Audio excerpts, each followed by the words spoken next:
पाकिस्तान की जो सियासी सूरत हाल है उस पर आज हम बातचीत करेंगे मेजर गौरव आर्या जी के साथ। मेजर साहब बहुत दिनों बाद हमारे साथ जुड़े हैं और उनके साथ बातचीत इस हवाले से बहुत दिलचस्प होगी। इसके साथ साथ भारत में जो 4 स्टेट्स में बीजेपी आई उसके कॉन्टेक्स्ट में भी हम मेजर साहब की राय लेना चाहेंगे। हमारे साथ जुड़े हुए हैं दिल्ली से मेजर गौरव आर्या जी। आपका जो चाणक्य फोरम है वो भी बहुत बढ़िया जा रहा है और आपकी बातचीत कुछ दिनों से मीडिया से थोड़ी सी कम हुई है। आपकी पर्सनल उसकी वजूहात हैं। पिताजी हॉस्पिटल में है सर, और मैं इसलिए टीवी पे पूरे यूक्रेन वॉर पे मैं टेलीविजन पे नहीं आ पाया। तो रिपब्लिक टीवी वालों ने और अर्नब ने भी बहुत सपोर्ट करा सर। एक बार भी फोन नहीं आया वहां से, क्योंकि उनको पता था कि घर में प्रॉब्लम है। अभी मैं आपके साथ हूँ क्योंकि सर थोड़ा काम भी शुरू रहना चाहिए अपने दिमाग को डाइवर्ट करने के लिए। Even today father is in the ICU sir, तो हम सब लोग लगे हैं सर, दिन रात वहीं पे रहते हैं। इस सिलसिले में ज़रूर अपनी दुआएं भी पर्सनल, हमारी स्टाफ की तरफ से भी पर्सनल दुआएं, मेरे परिवार की तरफ से भी और व्यूअर्स की तरफ से भी, हम सब चाहते हैं कि आपके पिताजी बहुत जल्द रिकवर हों। और मुझे पता है कि आपको और आपकी पूरी फैमिली को कितनी मोहब्बत है अपने वालिद साहब से। और bless you and bless your family.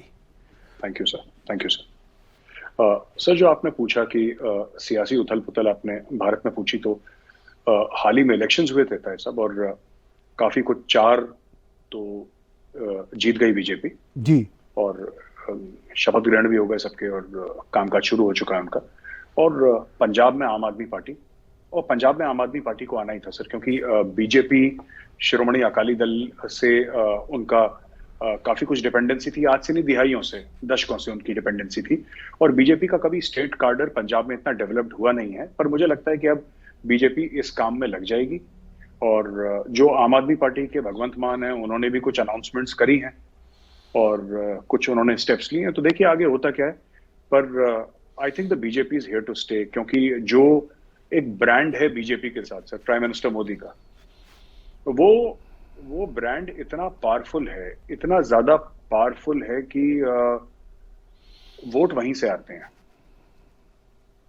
जिसको कहते हैं ना द मिडास टच, एक कहा जाता है, वो एक था जो कि हर चीज को हाथ लगाता था, वो चीज सोना बन जाती थी वो।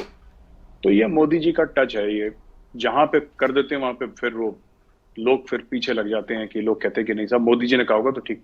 तो ये भी क्रेडिबिलिटी बना रखी है सर काफी टाइम पे। और भी चुनाव आने वाले हैं अभी, और स्टेट्स में, हिंदुस्तान में तो चलते रहते हैं ना चुनाव, कभी बंद तो रहते नहीं, कुछ ना कुछ होता रहता है। So every 2.5 months at an average sir, at an average there is an election. अभी तो 4-5 महीने का गैप है, फिर होंगे 6 महीने का गैप है, लेकिन अगर आप एवरेज निकालें तो आपको ये दिखेगा कि इंडिया में होते रहते हैं सर इलेक्शन 2-2.5 महीने में एक। तो मुझे लगता है कि द बीजेपी विल, उनकी जो मशीनरी है, एक बड़ी इंटरेस्टिंग चीज है सर जो मैं आपको बताता हूँ। मैंने आर्टिकल पढ़ा था, सो आई रीड अ लॉट, और उन्होंने बोला कि क्यों कांग्रेस ये चुनाव हारती है बीजेपी से लगातार। तो उन्होंने बात करी थी वर्क एथिक की। ये मुझे ऐसा लगता है सर कि मोदी जी सोते नहीं है, या 2-3 घंटे 4 घंटे रात को सो लिए तो बहुत बड़ी बात है इनके लिए। अमित शाह जी जो हैं, honourable home minister, he is also like that. मैं यूपी में रहता हूं, हमारे मुख्यमंत्री हैं Yogi Adityanath ji, he is also like that. तो ये इन्होंने पूरी ऐसी कैबिनेट बनाई है लोगों की, ऐसी कैबिनेट बनाई है लोगों की सर, जो 24 घंटे सिर्फ एक ही काम करते हैं, और वो काम मतलब करते हैं काम। अभी अनंत शर्मा जी हैं, कांग्रेस के बड़े लीडर हैं। अनंत शर्मा जी ने पार्लियामेंट में बोला था कि he was praising the ministry of external affairs. वो कहते हैं कि रात को मैंने 1 बजे, जो फॉरेन सेक्रेटरी था, मैंने फॉरेन सेक्रेटरी को रात को 1 बजे मैंने मैसेज करा। At 1 o'clock at night I message the foreign secretary of India कि एक बच्चा फंसा हुआ यूक्रेन में, उसकी मदद करनी है।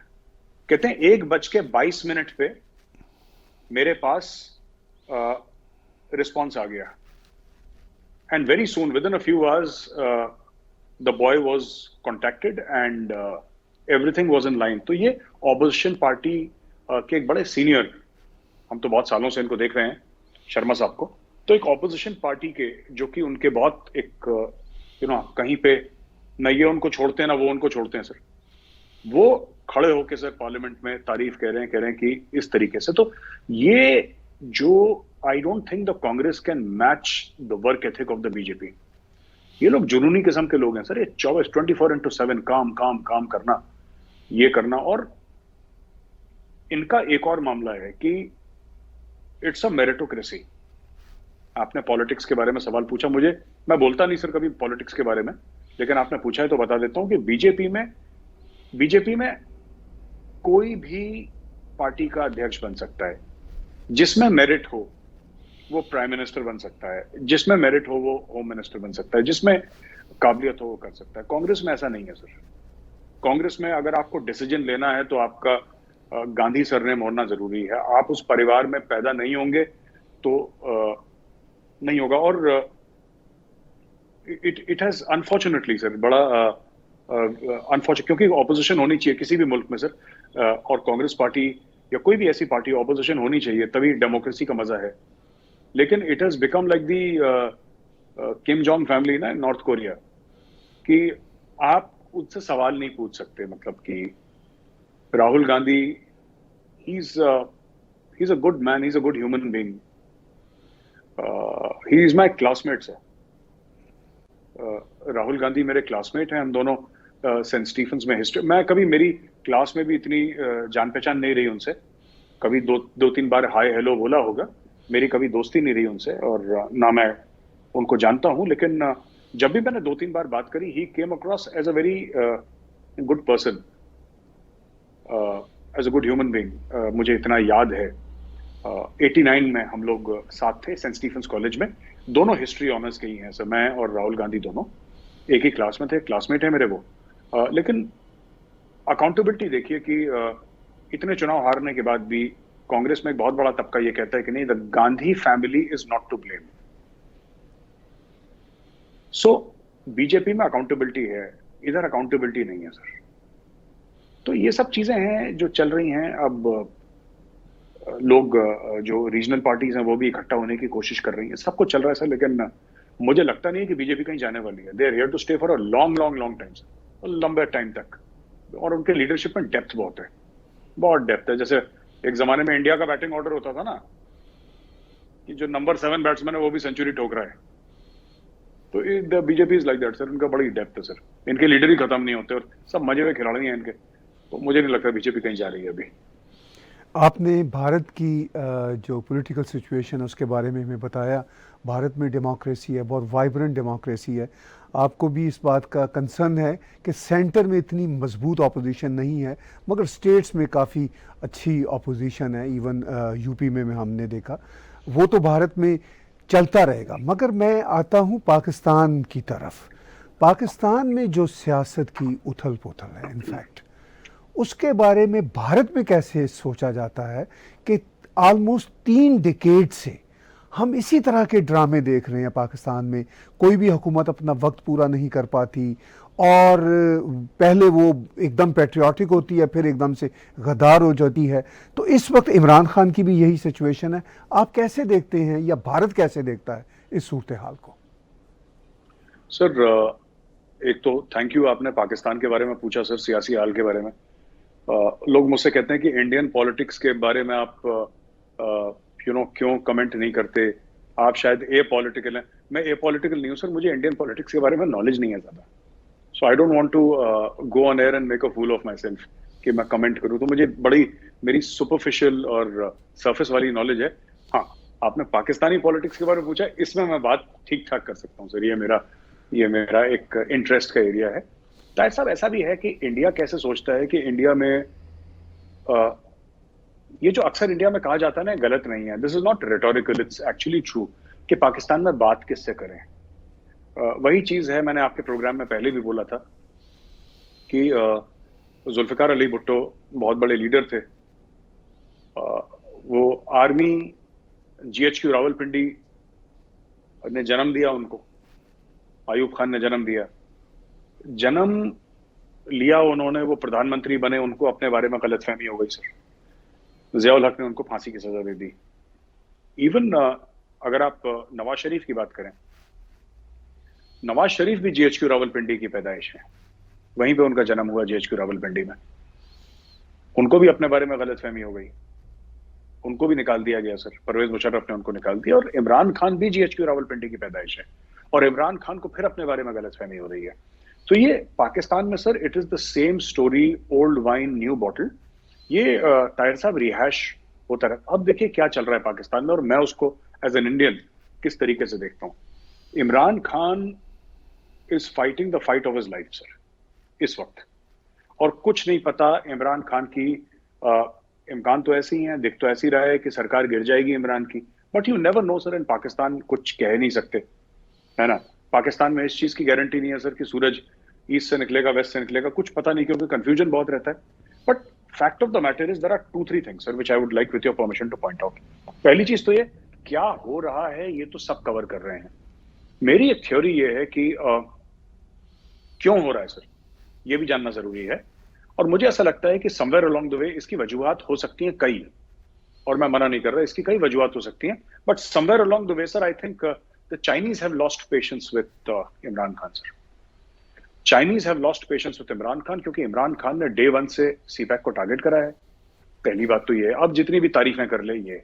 दूसरी चीज ये है कि इमरान खान ने एक आइसोलेट कर दिया है पाकिस्तान को अमेरिकन, क्योंकि देखिए सारे के सारे Pakistani general sir they are, वो सैंडहर्स्ट की पैदाइश है, वो पेंटागन की पैदाइश है। मैं ये नहीं कह रहा कि उन्होंने सैंडहर्स्ट में ट्रेनिंग करी है। मैं actually when I say Sandhurst, it is you know UK, it is the United Kingdom and Pentagon. For our readers who don't know, जिनको नहीं पता है, तो उनको मैं बता दूं कि सैंडहर्स्ट ट्रेनिंग एकेडमी है जो यूके में है, और वेस्ट पॉइंट है ट्रेनिंग एकेडमी जो कि अमेरिका की है, यहाँ पे अफसर ट्रेन हो रहे हैं। और पेंटागन वहां पे उनका ट्राई सर्विसेज जो भी उनका महकमा है बहुत बड़ा सा अमेरिका में सर। तो ये सब लोग सैंडहर्स्ट और वेस्ट पॉइंट और पेंटागन की पैदाइश है सर ये लोग, और इमरान खान ने उनको वहां से भी आइसोलेट कर दिया है। तो कहीं ना कहीं इसके रिपरकशंस हैं। बाकी जो महंगाई की बात है वो है, पॉलिटिकल इंस्टेबिलिटी है वो है, पर ये अभी क्यों हुआ सर, ये 3.5 साल के बाद। 3.5 साल के बाद मुझे ऐसा लगता है कि जो कहते हैं ना कि जब सितारे मिल जाते हैं तभी शादी होती है, तो अब सितारे मिल गए हैं। So the Chinese are very very upset. और मैं बता रहा हूँ, लोग शायद इसको इतना डिस्कस नहीं कर रहे पाकिस्तान मीडिया में, बट मैं इस चीज को लेकर कन्विंस्ड हूं कि one of the main things, one of the main reasons why this is happening, और मैं फिर कह रहा हूँ वजूहात नहीं है, ये सिर्फ एक कारण नहीं है, कई कारण है, लेकिन एक बहुत महत्वपूर्ण, एक बहुत जरूरी जो वजह है इसकी वो ये है कि the Chinese are also, Chinese ने भी आशीर्वाद हटा लिया, आर्मी ने आशीर्वाद हटा लिया सर। इसलिए जो पीडीएम है, जो पार्टीज हैं, और खास तौर से मैं बताऊं कि मौलाना फजल रहमान की बात मैं कर लूं, या फिर मैं बिलावल भुट्टो की बात कर लूं, या फिर मैं मरियम नवाज की बात कर लूं, मैं शहबाज शरीफ की। देखिए मुझे पाकिस्तान के इतने पॉलिटिशियंस का नाम पता है, आप इंडिया में पूछ लीजिए, मुझे 3-4 लोगों का ही नाम पता है सर, इंडिया में तो इतना नॉलेज नहीं है मुझे। बट अब देखिए हुआ क्या है, इमरान खान ने बुजदार साहब को थैंक यू बुलवा दिया सर, वहां से पंजाब से बुजदार साहब को थैंक यू बना दिया, काफ लीग के साथ डील कर ली सर। मुझे ऐसा लगता है, ये मैं खुद मानता हूं, हो सकता है मैं गलत हूं, I think he through his own chief minister under the bus just to survive. एक डील करवा लो, काफ लीग से एक डील कर लो, बिकॉज बात यह है कि जो आर्मी की पार्टीज थी, जो आर्मी के हाथ के नीचे थी, जिन्होंने इमरान खान, क्योंकि इमरान खान की एब्सोल्यूट मेजोरिटी तो थी नहीं नेशनल असेंबली में, जिन लोगों ने सपोर्ट करा था वही लोग हैं जो हट गए और अपने साथ पीटीआई के कुछ लोगों को साथ लेकर जा रहे हैं। और एक सबसे बड़ी बात यह है कि पीटीआई के खुद लोग पीटीआई के थोड़ना है सर, शहबाज गिल पीटीआई का थोड़ना है सर। वो पीटीआई का यहां पे बिल्ला पहन ले, कह दे कि मैं पीटीआई का प्राइमरी मेंबर हूं, fact of the matter is कर बाहर है सबके सब, all of them sir they are, ये तो पैराशूट पहन के रहते हैं, जहाज के दरवाजे पर लात मार के कूद जाएंगे कल, ये कोई लंदन गिरेगा, कोई कनाडा गिरेगा, कोई न्यूयॉर्क गिरेगा सर अमेरिका में। तो इट्स लाइक दैट। आपने कहा कि इम्पॉर्टेंट बात यह है कि रीजंस देखनी चाहिए कि आफ्टर ऑल इमरान की सरकार को क्यों गिराया जा रहा है। और इमरान ये कहते हैं कि ख़त है मेरे पास जो इंटरनेशनल कॉन्स्पिरेसी है, उसमें मुझे ये यकीन है कि ये चाइनीज़ का ख़त नहीं दिखाएंगे, पता नहीं कहाँ से क्या ख़त लाएंगे, कहते हैं मैं सुप्रीम कोर्ट को दिखाऊंगा। तो ये जो कॉन्स्पिरेसी इंटरनेशनल की बात कर रहे हैं, इसमें कहीं भारत भी आपको नज़र आता है या वेस्टर्न वर्ल्ड है? सर हम तो हैं ही बुरे लोग सर, अब इसमें हम क्या कर सकते हैं? हम यहूदी, हम सब तो करते ही साजिशें। हमारा काम क्या है सर? दिन भर बैठ के घर का काम वाम सब छोड़ के सर खान साहब के खिलाफ साजिशें करना, और तो कुछ काम नहीं। कह रहा हूँ ना, सीरियस नोट, मुझे लगता है कि सर ये कोई कागज वागज नहीं है सर। ये खान साहब, माफ कीजिएगा, ऐसी बातें बोल लेनी चाहिए, पर मुझे लग रहा है कि खान साहब झूठ बोल रहे हैं। ऐसा कोई कागज है नहीं सर। ये अपने पीटीआई के लोगों को बरगलाना है और उन लोगों को एक्सटर्नलाइजेशन ऑफ थ्रेट सर। आप नहीं संभाल पाए, आपकी नाअहली थी, कुछ भी था, आपने उस थ्रेट को एक्सटर्नलाइज कर दिया। आपने बोला बाहरी साजिश, क्योंकि वो चूरन बिक जाता है आराम से, वो पब्लिक खरीद लेती है। क्या होता है कि क्लोजिंग ऑफ द रैंक्स हो जाते हैं। जब आप कहते हैं ना कि वतन मुश्किलों में है, नाजुक दौर से गुजर रहा है, हमारे ऊपर जंग मसलत करती है, तो लोग फिर अपने आपसी डिफरेंसेस छोड़ के और भूल के एक लीडर के पीछे लग जाते हैं कि यार चलो अपनी लड़ाई बाद में करेंगे, पहले मुल्क को बचाएंगे, मुल्क है तो हम हैं। फिर एक ऐसा माइंडसेट, यही गेम इमरान खान खेल रहे हैं। और सर मैं आपको बताता हूं क्या है उस कागज में। कुछ नहीं, वो कोई कागज वागज है नहीं सर, वो कोई कागज नहीं है। और ऐसा क्या कागज है जो आप कौम के सामने लेकर आए कि कागज है, लेकिन मैं तुम्हें दिखाऊंगा नहीं? क्यों नहीं दिखाओगे? अब मैं आपको एक एग्जांपल देता हूं सर, इमरान खान क्या करते हैं। एक फॉरेन जर्नलिस्ट ने टीवी पे इमरान खान से यह पूछा, एक फॉरेन चैनल पे फॉरेन जर्नलिस्ट ने इमरान खान का इंटरव्यू लिया और पूछा कि खान साहब, अगर आपसे अमेरिका बेसिस मांगेगा अपने ड्रोन के, जिन बेसिस से उनके ड्रोन उड़ेंगे और वो अफगानिस्तान पर अटैक करेंगे या स्ट्राइक करेंगे, तो क्या आप अमेरिका को बेसिस देंगे? खान साहब ने बोला एब्सोल्युटली नॉट। और जाहिर सी बात है, पाकिस्तान के प्रधानमंत्री हैं, उनका हक है पूरा, वजीर आजम है, वो बेसिस दें ना दें। ये एब्सोल्युटली नॉट को जो पाकिस्तान के टीवी एंकर्स हैं, कुछ खास टीवी एंकर जो पीटीआई वाले हैं, और बाकी पीटीआई के जितने भी इनके वजीर और मुशीर हैं, इन्होंने एब्सोल्युटली नॉट को इतना बड़ा बना दिया कि जैसे जो बाइडेन ने इमरान खान को फोन करके बोला होगा कि इमरान भाई मुझे बेसिस चाहिए, और उन्होंने बोला कि नहीं जो भाई, एब्सोल्युटली नॉट। आप समझ रहे हैं साहब? किसी अमेरिकन ने पाकिस्तानियों से बेसिस नहीं मांगे। अगर बेसिस मांगे और इमरान खान, चलिए ऑफिशियल सीक्रेट्स एक्ट है, इमरान खान साहब कागज नहीं दिखाना चाहते, कोई बात नहीं, मुंह से बता दें अपने कि मेरे पास इस फलाने बंदे का कॉल आया था अमेरिका से जिसने बेसिस मांगे थे। मुंह जवानी बता दें कि इतना कुछ बोलते रहते हैं सर, ये हर दूसरे दिन इंटरव्यू देते हैं, हर रोज इंटरव्यू देते हैं इमरान खान किसी न किसी चैनल को, तो बता दें कि साहब इसने मांगा था, ये फैक्स आया है, ये चिट्ठी आई है, ये ईमेल आई है, ये व्हाट्सएप आया है, ये मैसेज आया है। कुछ तो आया होगा सर, वर्बल आया होगा, कुछ आया होगा। नहीं, एब्सोल्युटली नॉट। एक टीवी के इंटरव्यू को, जो कि एक इंटरनेशनल टीवी चैनल को दिया गया है, एक फॉरेन जर्नलिस्ट को दिया गया है, उसमें कहा डायलॉग एब्सोल्युटली नॉट, उसको तोड़ मरोड़ के, अरे टीवी चैनल को तो लोग 10 चीजें बोलते हैं, उससे देश की फॉरेन पॉलिसी थोड़ा ना डिसाइड होती है किसी भी मुल्क की कि ये देंगे नहीं देंगे। असली बात क्या है मैं आपको बताता हूं सर। असली बात यह है कि अफगानिस्तान में दखल करने के लिए बहुत पहले डिसाइड हो गया था कि पाकिस्तान को बीच में से कट करना है सर। ये बहुत पहले डिसाइड हो गया था। अब मैं आपको एक छोटा सा इसका प्रूफ दे देता हूं, क्योंकि लोगों को सबूत चाहिए तो मैं सबूत दे देता हूं उसके। जब तालिबान से बात हो रही थी, अमेरिकन या बाकी यूरोपियंस बात कर रहे थे तालिबान से, वो कहां पे कर रहे थे सर? तालिबान का ऑफिस कहां पे है? तालिबान का ऑफिस तो दोहा में है सर, कतर में। तालिबान तो इस्लामाबाद में नहीं बैठा ना, जबकि इस्लामाबाद उनका पड़ोसी है, हमसाया है, बगल में है इस्लामाबाद, ज्यादा दूर नहीं है। लॉजिकल क्या होता तालिबान के लिए? लॉजिकल तालिबान के लिए होता कि वो इस्लामाबाद में बैठते और बातचीत करते और पाकिस्तान फैसिलिटेट करता। लेकिन तालिबान ने भी पाकिस्तान से पीछे हाथ खड़ा कर लिया, हटा लिया, और उन्होंने बोला कि हम दोहा में बैठे हैं। वो चुपचाप दोहा में बैठे हैं। तो अभी अफगानिस्तान में मेन प्लेयर कौन है sir? It is the parties in Doha. Qatar चला रहा है, यूएई चला रहा है, those are the people who are controlling. It is not Pakistan any longer. तो पाकिस्तान से ड्रोन की जगह मांगना, या ड्रोन इस तरीके से कि हमें बेसिस चाहिए, अमेरिकन की टेक्नोलॉजी ऐसी है सर, उनको पाकिस्तान में बेसिस नहीं चाहिए। अमेरिकन ने कभी मांगे ही नहीं बेसिस। अभी हाल फिलहाल पहले होते थे इनके पास, अमेरिकन ने मांगे नहीं इनके साथ बेसिस सर। इन्होंने कभी नहीं मांगे इनसे। ये टीवी चैनल को इंटरव्यू देने के बाद इमरान खान ने ऐसे बता दिया कि जैसे पेंटागन बैठा है उनके दफ्तर में और कह रहा है कि खान साहब बेसिस दें, और ये कह रहे हैं एब्सोल्युटली नॉट। तो जैसे वो एब्सोल्युटली नॉट था, वैसे ये चिट्ठी लहरा रहे हैं सर जलसे में। वो सेम चीज है, उस कागज के अंदर कुछ नहीं लिखा, वो ब्लैंक पीस ऑफ पेपर है, वो ऐसे लहरा रहे हैं कि मुझे धमकी आई थी। आप एक बात बताइए साहब, मैं आपसे पूछता हूं, कोई मुल्क दूसरे मुल्क को धमकी देता है रिटर्न में देता है? मैं तो पहली बार सुन रहा हूं ऐसा। आई have never heard in my life कि लिख के देके खान साहब अगर आपने ये नहीं करा तो हम आपका ये हशर नहीं।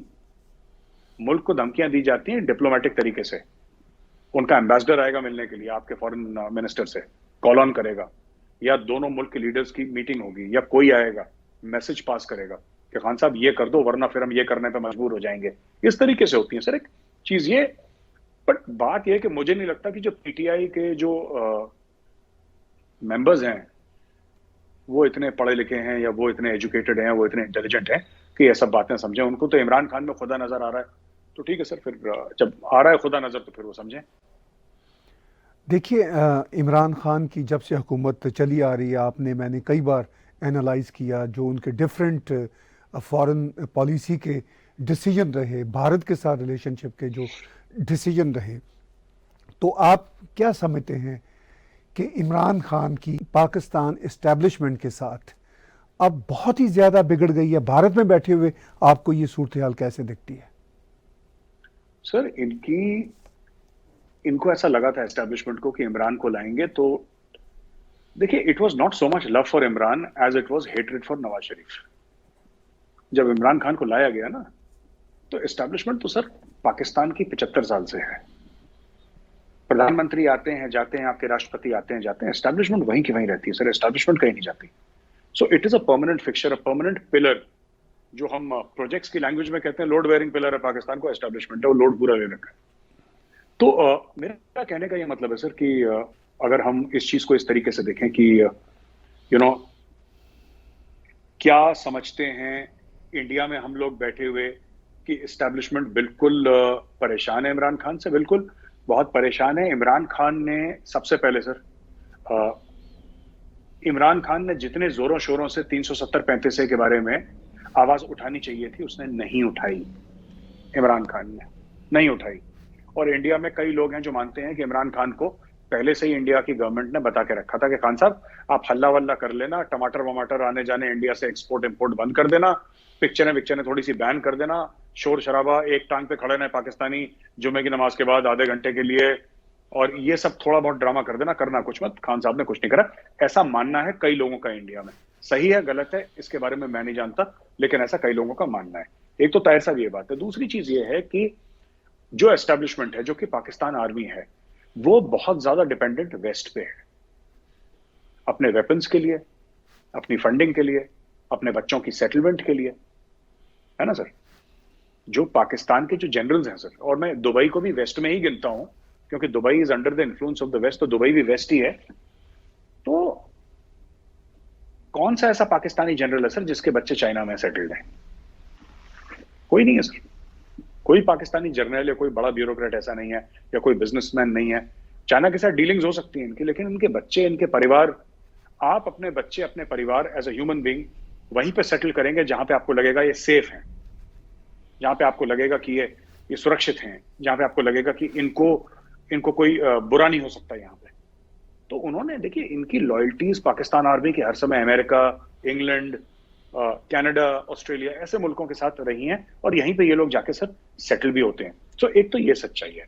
दूसरी चीज ये है कि डिप्लोमेटिक आइसोलेशन जो है पाकिस्तान का, और खान साहब ने सर पता है कैसे करा है। मैं ये तो नहीं कहूंगा कि बोल बोल के अननेसेसरीली फॉरेन पॉलिसी को पीटीआई के जलसे में डिस्कस करना, ये आई डोंट नो, मुझे ऐसा लगता है कि खान साहब को ये सब नहीं करना चाहिए सर। किसी भी प्रधानमंत्री को जेब नहीं देता, ये शोभा नहीं देता कि आप जलसे में कि मुझे चिट्ठी लिखी थी तो क्या पाकिस्तान इनका गुलाम है, इंडिया को चिट्ठी क्यों नहीं लिखते। अब ये इन्होंने जलसे में बोल दिया, इसका इतना बुरा असर पड़ा। ये सब चीजें उन्होंने चुपचाप लिखी चिट्ठी, इनको चुपचाप जवाब दे देना चाहिए था कि देखिए साहब ऐसा है कि पाकिस्तान की एक इंडिपेंडेंट फॉरेन पॉलिसी है, ये जवाब दे सकते थे, कहानी वहां पे खत्म हो जाती। इन्होंने उसका भी सियासी फायदा उठाने की कोशिश करी, है ना। अच्छा, उनकी हिम्मत कैसे हुई भाई? 20 लोगों ने अगर चिट्ठी लिखी खान साहब को, है ना, तो कि आप क्यों खड़े थे वहां पे रशिया में जाके, फलाना जो भी इन्होंने करा वहां पे, पुतिन के साथ खड़े थे जब जंग हो रही थी, तो भाई वो लोग इसलिए सवाल पूछते हैं क्योंकि वो लोग पैसे देते हैं, वो पाकिस्तान को पैसे देते हैं, तो सवाल तो पूछ, जो भाई आप जिससे लोन लेंगे, जिससे एड लेंगे, वो तो आपसे सवाल पूछेगा ना सर। नहीं पूछेगा आपसे सवाल? सवाल पूछेगा वो आपसे, जाहिर सी बात है। और खान साहब को भी सोचना चाहिए कि साहब, जंग जिस दिन हुई उस दिन जाके पुतिन के बगल में खड़े हो गए और उनको जो रिसीव करने आया प्रोटोकॉल में, उससे कह रहे हैं कि आई एम वेरी एक्साइटेड। आप न्यूट्रल रहिए, इंडिया भी न्यूट्रल रहा है, इंडिया भी न्यूट्रल रहा है, और इंडिया ने कोई ऐसी बड़ी बयानबाजी नहीं करी है। But if you want to remain neutral, for heaven sake keep your mouth shut. इनको ये मोटर माउथ हैं सर सब। ये शहबाज गिल ले लीजिए, ये आप शाह महमूद कुरैशी ले लीजिए, आप इनका इंटीरियर मिनिस्टर ले लीजिए, आप चौधरी फवाद हुसैन को ले लीजिए, ये सब जितने भी लोग हैं सर, ये बोल के नहीं थकते, ये 24 घंटे इनकी बकबक शुरू रहती है। And they are the reason why Pakistan is in such a soup sir. Pakistan इतनी प्रॉब्लम्स में इसलिए है, इनके मुंह बंद नहीं होते ताहिर साहब।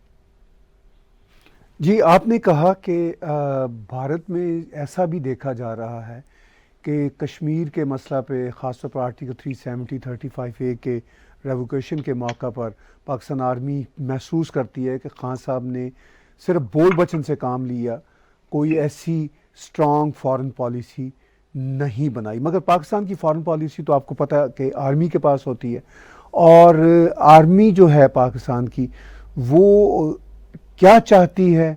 वो तो सीज़ फायर भी कर रही है भारत के साथ, और जनरल बाजवा ये भी कह रहे हैं कि हम पुरानी जो गिले शिकवे हैं भारत के साथ भूलना चाहते हैं। तो इस सारी सूरत हाल में आपको क्या लगता है कि इमरान खान अगर पर्दा स्क्रीन से गायब हो जाते हैं तो भारत के साथ पाकिस्तान के ताल्लुकात दोबारा से रिपेयर होंगे, या पाकिस्तान की तरफ से क्या कोशिश नज़र आती है आपको?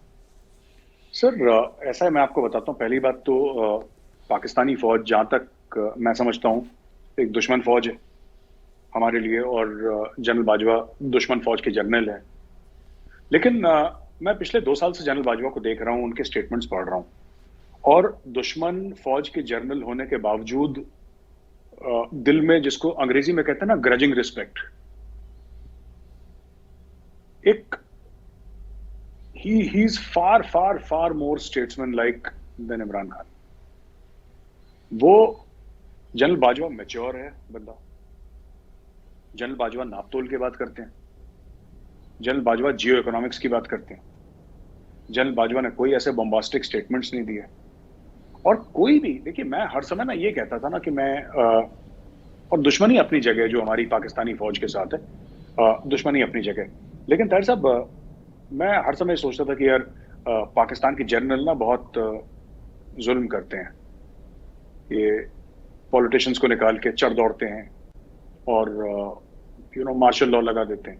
अब मुझे समझ में आ रहा है पिछले 2 साल से, 2.5 साल से, 3 साल से, कि पाकिस्तान के जनरल्स ऐसा करते क्यों। उन बेचारों की भी मजबूरी है।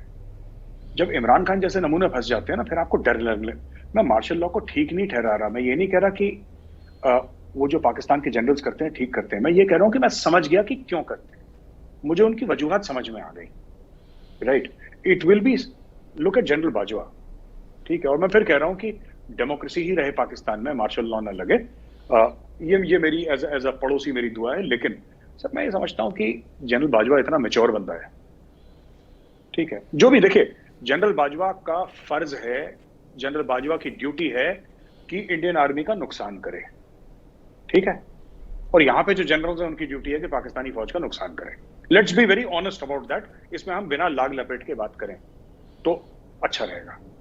लेकिन इमरान खान अपने चीफ की बात तो सुने। चीफ ने क्या बोला कि थोड़ा सा ना इज्जत के दायरे में खान साहब आप बात करें, और मौलाना फजल रहमान को आप ओपनली डीजल डीजल ना बोले, अच्छा नहीं लगता। Let's it's not good. Imran Khan पता नहीं क्या है, दिमाग से इसका दिमाग काम करता है नहीं करता है। ये जलसे में जाके कहता है कि मुझे जनरल बाजवा ने बोला कि डीजल मत बोलो, लेकिन मैंने फिर भी डीजल बोला। अब why should he insult and let down his army chief publicly? Why? क्यों इस तरीके से इमरान खान कर रहा है? क्योंकि इमरान खान को ये पता है कि आर्मी का आशीर्वाद नहीं रहा उसके पीछे। तो अब वो इंडिया की भी तारीफें कर रहा है, इंडियन फॉरेन पॉलिसी की भी तारीफें कर रहा है। हिंदुस्तान सक्सेसफुल हो गया, बड़ा हमसे आगे निकल गया। अभी तक तो मोदी जी को गाली दे रहा था वो, मोदी जी को उल्टा सीधा फाशिस्ट, हिटलर, नाजी, पता नहीं क्या, हिंदुत्व, क्या क्या क्या क्या दुनिया भर की बातें, आदि उसको समझ में भी नहीं आती, लेकिन बोल रहा था। अचानक मोहब्बत होने लगी हिंदुस्तान से। तो ये सब जिस तरीके की हवा के रुख बदलता है, फिर खान साहब वैसे यू टर्न ले लेते हैं अपना सर। जी, आपने कहा कि खान साहब की अब तक की जो पॉलिटिक्स है और हुकूमत का जो अंदाज़ है वो हवा के रुख के साथ ही चल रहा है। तो आखिर में दो एक बातें मैं साहब ये जानना चाहूँगा कि भारत को पाकिस्तान की ये जो पॉलिटिकल अबतरी है या जो उथल पुथल है, इससे कितना कंसर्न है? सर, वो मुझ जैसे लोगों को इंटरेस्ट है जो कि पाकिस्तान वॉचर्स हैं, जो कि पाकिस्तानी न्यूज़पेपर्स के मोबाइल फ़ोन ऐप डाउनलोड करके रखते हैं अपने फ़ोन पे और पढ़ते हैं। सर, यही हम लोग जैसे लोग हैं। बाकी इंडिया में तो इतना ज़्यादा नहीं है सर। मीडिया भी बहुत कम कवर कर रहा है, बहुत कम कवर कर रहा है। Media is focusing on Ukraine, focusing on elections, focusing on local issues. Pakistan पे इतना भारतीय मीडिया का नहीं है। हम जैसे लोग हैं सर, हम जैसे लोग तो जब यूक्रेन हो रहा था तब भी हम पाकिस्तान के बारे में ही पढ़ रहे थे, यूक्रेन के बारे में कम पढ़ रहे थे। एक हमारा ऑब्सेशन है पाकिस्तान को लेकर। कई लोग कहते हैं कि अनहेल्दी ऑब्सेशन है, लेकिन अब है तो है सर, लत है, शौक पाल रखा है तो शौक पालेंगे। तो यही है सर। बट मुझे नहीं लगता कि इतनी जल्दी स्टेबिलिटी आएगी sir. I think dark days ahead for Pakistan. अगर शहबाज शरीफ बन भी जाते हैं तो जो पिछले सवाल का आपका जवाब दे दूं कि क्या हिंदुस्तान के साथ बेहतरी आएगी सर, अब there is no appetite for normalization of relations with Pakistan sir, India में फॉरेन ऑफिस में। हाँ, कोई आए, he makes the right noises, तो लड़ना तो हम भी नहीं चाह रहे सर। हम नहीं चाह रहे कि टैंक लेके चढ़ दौड़े इस्लामाबाद या लाहौर पे। No, that is not the intent at all. और हम कभी चढ़े भी नहीं सर ऐसे। जब तक जवाबी कार्रवाई हुई है, 1965 में भी जवाबी कार्रवाई हुई थी। कहने की बात यह है सर कि मुझे लगता है डिफिकल्ट होगा, कोई भी आ जाए सर, शहबाज शरीफ आ जाए, कोई आ जाए, मुश्किल रहेगा काफी normalization of relations with India. लेकिन हाँ, मुमकिन है सर, उम्मीद पे दुनिया कायम है, मुमकिन है हो जाए। बट उसके लिए सर क्या है कि मैं सिर्फ पाकिस्तानी जो लीडर्स हैं, मैं सिर्फ एक बात बताता हूं कि ऐसा नहीं है कि मोदी जी ने जवाब नहीं दिया जो इमरान खान ने उनको गालियां दी थी। जवाब नहीं दिया इसका मतलब मोदी जी को पता नहीं है या उन्होंने अनसुनी कर दी, नहीं। उनको सब पता है, उनको सब पता है किसने क्या बोला। एंड ही विल रिस्पॉन्ड, जितना थोड़ा भी जो नरेंद्र मोदी जी हमारे माननीय प्रधानमंत्री जी भारत के, he will respond at the time and place of his choosing. जैसे फौज में हम लोग कहते हैं ना, at the time and place of his choosing, he will respond whenever he wishes to respond. He is not going to respond now, sir. और यही चीज है सर कि अगर शहबाज शरीफ आए, कोशिश करे, हो सकता है कुछ हो सकता है कुछ हो। बट अंडर इमरान खान से इट्स एक्सट्रीमली, जो और इमरान खान बार बार ये कहता रहता है ना सर, आपने देखा होगा कि अगर ये वही चीज है, वो जैसे चिट्ठी लहराना और बोलना मुझे धमकी आई है, एब्सोल्युटली नॉट। तीसरा चूरन इमरान खान का क्या है कि जब तक भारत 370 और 35 को वापस नहीं लेता तब तक हम भारत से बात नहीं करेंगे। अरे भारत ने कब बोला आपसे बात कर लो? भारत ने किसने बोला? भारत में बताएं, एक बार नाम चल के बता देना। अपने पीटीआई के जलसे में आज रोज जलसे कर रहे हैं, जाके बताएं कि जो भारत में इस फलाने वजीर का, इस फलाने मुशीर का मेरे पास कॉल आया था और वो हाथ जोड़ के गड़गड़ा रहा था, बोल रहा था खान साहब आप प्लीज इंडिया और पाकिस्तान की बात कराइए, खान साहब आप ही करवा सकते हैं। अब बताइए ना, एक्सपोज करिए। इंडिया से इनको एक फोन कॉल छोड़िए सर, एक व्हाट्सएप मैसेज क्या है कि इनको मिस्ड कॉल भी नहीं गया आज तक, ना इमरान खान को, ना इमरान खान की कैबिनेट में किसी को। Nobody is interested, India is not interested in talking to Pakistan. यही शगुफा हर तीसरे दिन छोड़ते रहते हैं कि 370-35 से वापस ले लो, मैं तब बात करूंगा। अरे बात ही नहीं करना चाहते आपसे, कहानी खत्म हो गई। इससे ज्यादा साफ तो हम नहीं बोल सकते ना सर, इससे ज्यादा ब्लंट तो हम नहीं बोल सकते। बहुत दिनों से चूंकि आपके साथ बातचीत नहीं हुई, मैं आपका रिएक्शन उस मसला के हवाले से भी लेना चाहता हूं कि भारत की तरफ से एक मिसाइल पाकिस्तान गिरा था और भारत ने सॉरी भी कहा और कहा कि ये गलती से ऐसा हुआ है, मगर उस पर कई डिबेट्स हो रही हैं। आप उस सिचुएशन को कैसे देखते हैं? सर मुझे पता है मुझे मार पड़ेगी इसमें भारत पे, जो मैं बोलने वाला हूँ, लेकिन ठीक है, मार वैसे भी पड़ रही है सर, और पड़ जाए। मुझे नहीं लगता गलती से छूटी सर ये मिसाइल। देखिए, मैं इन्फेंट्री वाला हूं सर, और मैंने मिसाइल करीब 1 किलोमीटर दूर से देखी है सर। मैंने 1 किलोमीटर दूर से मिसाइल देखी है। मैंने कभी अपनी जिंदगी में मिसाइल फायर करना तो बहुत दूर की बात है सर, मैंने मिसाइल को हाथ भी नहीं लगाया। हमारा काम नहीं है इन्फेंट्री में सर, हमारा स्मॉल आर्म्स का चक्कर रहता है हमारा। तो मुझे मिसाइल के बारे में नॉलेज नहीं है। सबसे पहले मैं वाजे तौर पे बता दूं, I am no expert, I have zero knowledge, and forget about knowledge sir, I have never touched a missile in my life. मैंने कभी हाथ नहीं लगाया। पर मुझे इतना पता है कि मिसाइल अपने आप नहीं चलती सर। मुझे ये पक्का यकीन है कि मिसाइल अपने आप नहीं चलती। These missiles are highly controlled. इनके अंदर सर 10 चीजें होती हैं, उसके बाद ये मिसाइल टेक ऑफ होती है, 10 अप्रूवल्स होते हैं। तो किसी ने ये कह देना कि सर हम मेंटेनेंस कर रहे थे, थोड़े स्क्रू टाइट कर रहे थे, कपड़ा शपड़ा मार रहे थे, पाकिस्तान के अंदर घुस गए मिसाइल, ये मुझे नहीं लगता, ये बात गलत है। ये क्यों हुआ है मैं आपको ये भी बता दूं सर, जो मेरा तजिया खुद का है। पाकिस्तानियों का यह मानना है कि इंडिया टेस्ट कर रहा था पाकिस्तान के सिस्टम्स। ये भी एक वजूहात हो सकती, कई वजूहात में से एक ये भी हो सकती है सर कि इंडिया टेस्ट कर रहा था। मुझे एक और चीज लगती है सर कि इंडिया ने क्यों करा होगा, ये मेरा खुद का मानना है, क्योंकि पहली बार नहीं हुआ सर। इंडिया राफेल खरीदता है तो पाकिस्तान J-10C खरीदता है। इंडिया की सबमरीन पाकिस्तानी वाटर्स के आसपास जाती हैं तो पाकिस्तान का बीपी राइज हो जाता है, ब्लड प्रेशर, हार्ट रेट बढ़ जाती है। उसी प्रकार से, उसी तरीके से जब इंडियन मिसाइल घुसती है और पाकिस्तान उसको ट्रैक तो कर लेता है, लेकिन पाकिस्तान उसको गिरा नहीं पाता। वरना आपको पता है इंडिया से मिसाइल आ रही है तो क्या आपके पास ऐसे सिस्टम्स नहीं है जो उस मिसाइल को मार गिराएं? वो तो it was a blank ground, उसका कोई वॉरेट था ही नहीं उस मिसाइल का। वो न्यूक्लियर केपेबल मिसाइल है सर, जो ब्रह्मोस चली है, and it's a supersonic cruise missile, one of the best in the world.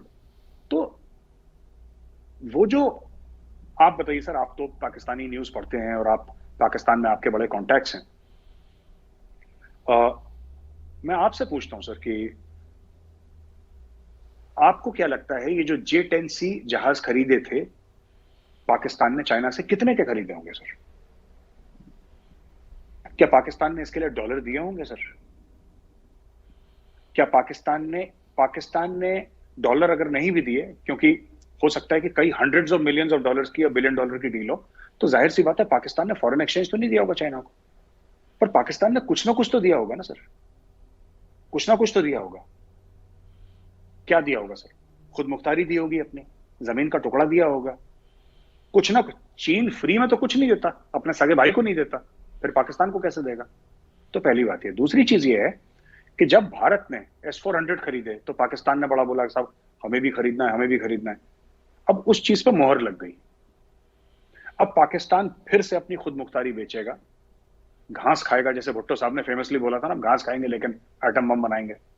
तो पाकिस्तान को नुकसान पहुंचाने के लिए भारत को जंग लड़ने की जरूरत नहीं है। भारत के पास पैसा है, भारत असला खरीदता रहेगा। पाकिस्तान में इतनी इनसिक्योरिटी है और इतना करप्शन है डिफेंस डील्स में कि आधे लोग इनसिक्योरिटी की वजह से खरीदेंगे और आधे लोग ये कहेंगे कि नहीं साहब इसमें हमारा 10, 20, 25, 30, 40, 50% बन सकता है, पैसा खरीद लो। अच्छा, उनको कौन बेचेगा? रूस उनको बेचेगा नहीं, अमेरिका उनको बेचेगा नहीं, उनको बेचेगा चाइना।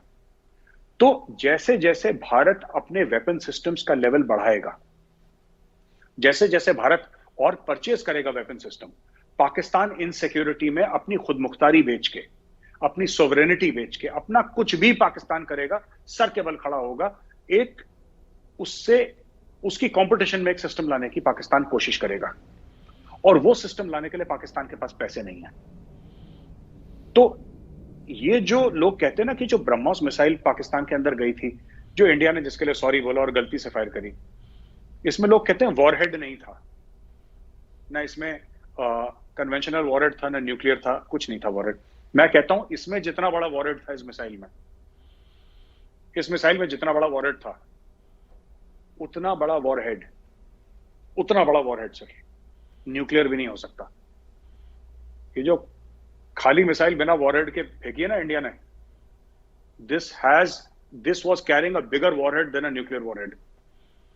इंडिया ने कितने का खरीदा सर? $5.3 बिलियन का खरीदा S-400. अब पाकिस्तान उसकी टक्कर में अगर चाइना के पास कुछ भी है, जबकि नहीं है चाइना के पास, पर अगर कुछ भी चाइना से लेता है, कम से कम अगर 5 बिलियन नहीं खरीदेगा, खर्च करेगा, तो 1 बिलियन खर्च करेगा ना Pakistan. India can afford 5 billion, Pakistan can't afford 1 billion.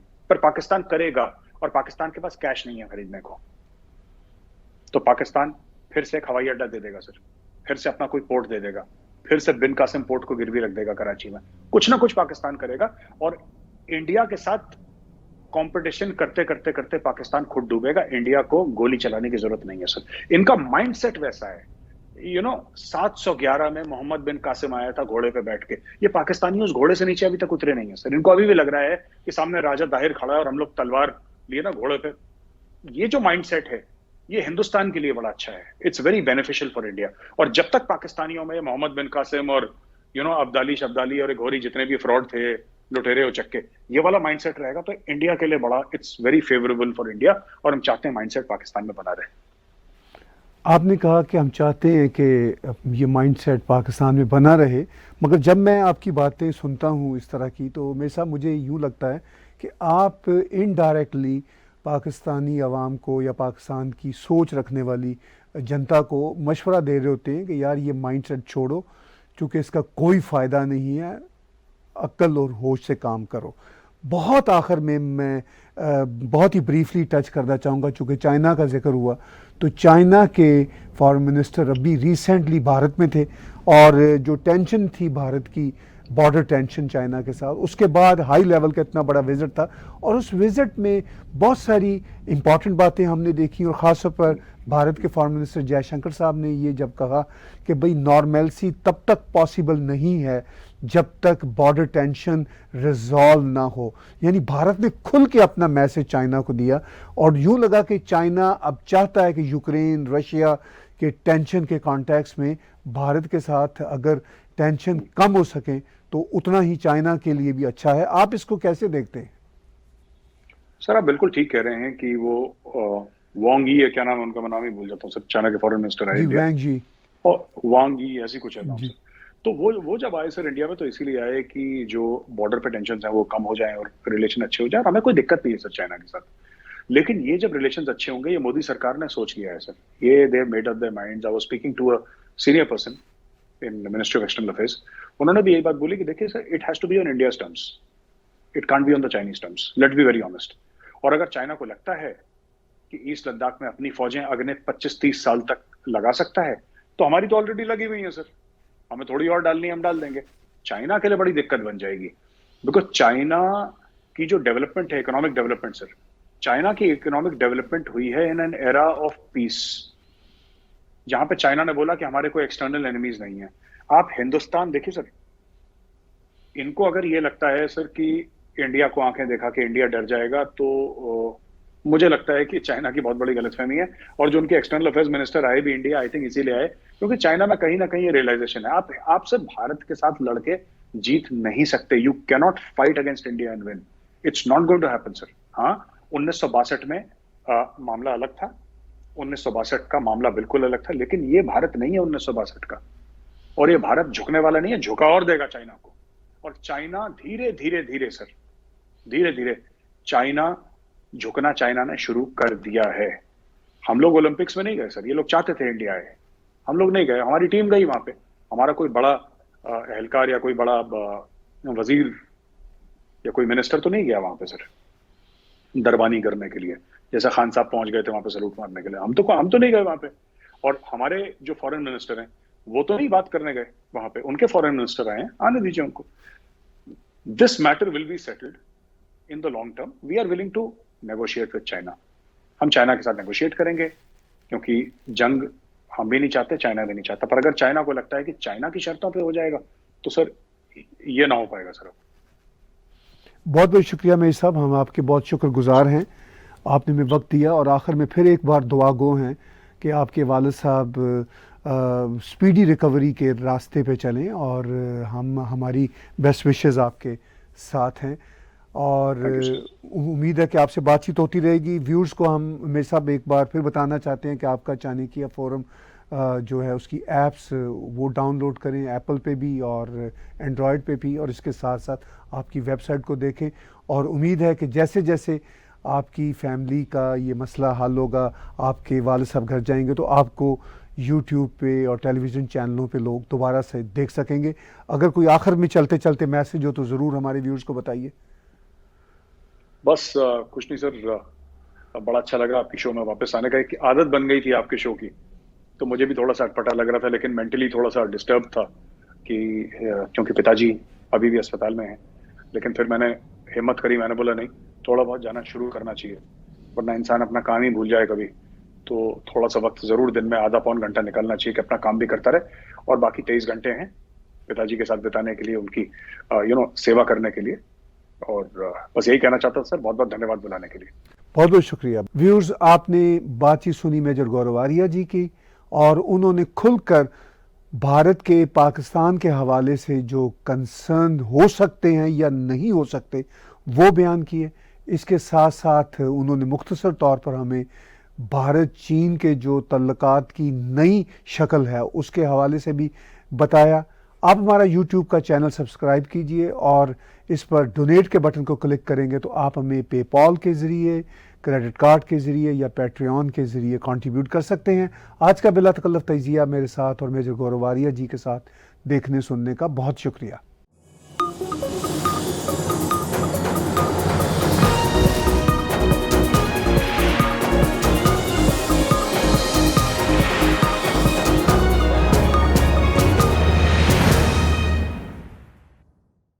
Subscribe TAG TV YouTube channel and press the notification button.